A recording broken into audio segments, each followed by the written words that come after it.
स्वामी समर्थाची ताकद साधारण नाही हा.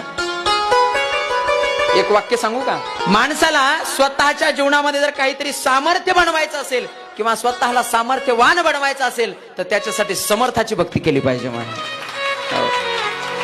काही दुसरं करायची गरज नाही, फक्त श्री स्वामी समर्थ. बघा ना, तुम्ही तुमच्या जीवनातलं जर संकट तुम्हाला दूर करायचं असेल, बरेच माणसं जीवनामध्ये त्रस्त असतात. काहींना नोकरीमध्ये अडचणी येतात, जीवनामध्ये अडचणी येतात, धनलाभ होत नाही, संसारामध्ये सारखं काही ना काही गारणं चालू असतं. एक वाक्य सांगू का महाराज? दररोज नित्यनेमानं तुम्ही घरामध्ये पूजा करत असताना स्वामी समर्थाचा फक्त 21 वेळा जप करा. 21 वेळा, फक्त 21 वेळा. माझ्या जीवनातला अनुभव सांगतो, मी माझ्या स्वतःच्या जीवनातला अनुभव सांगतो.